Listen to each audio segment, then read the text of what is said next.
Как только украинские военные начали движение к новому терминалу, с боем попытались прорвать оборону ополчения. Бойцы батальона «Сомали» вооруженных сил Донецкой Народной Республики открыли огонь. Убили 6 военнослужащих сразу.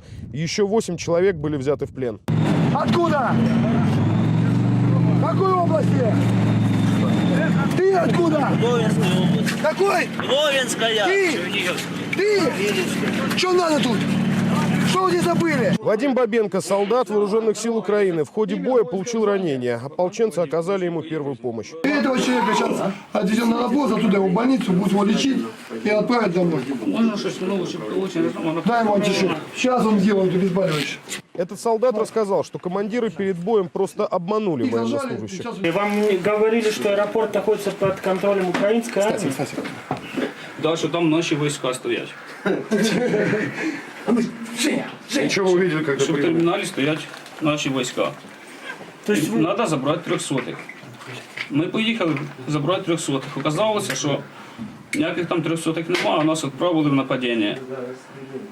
Вас просто командиры обманули? Нас просто вони кинули. А ступу вони кинули і все. Щоб ми знали, що ми поїдемо в нападіння, ми вже не раз відказувалися, що ми знали, що буде, що куди ми їдемо. Ніхто не поїхав. А тут оказалося, що поїхали. Ротний сказав, ні, ніякого нападіння, нічого, забрати на 300-х. Отак і оказалося, що нам сказали, що по 300-х, а оказалося зовсім друге. В ходе боя украинские силовики потеряли 2 танка, бойцы ополчения, которые удерживают позиции в аэропорту, уничтожили машины. Среди пленных подполковник украинских вооруженных сил. Он принимал участие в ротации силовиков, которые проходили во время перемирия. Командир батальона «Сомали», его позывной «Гири», крайне эмоционально объяснил офицеру, что каждый день украинские артиллеристы убивают мирных жителей Донецка. Ну и за что ты служишь? Походи сюда. Это все вы сделали. А это какая награда? Хочешь, я приведу в мультик, посмотришь? В глаза мне посмотри, хочешь? Ты знаешь, вчера благодарила 1,5-месячный ребенок остаться без матери, без отца. Здесь же командир подразделения «Спарта». Украинские военные несколько дней назад заявили, что он был убит. С этим подполковником Моторолла встречается уже 2-й раз. Первый во время ротации. Что ж ты людей на убой повел? Говоришь, аэропорт ваш? Ну как? Ты сейчас в аэропорту. Я пошел забирать.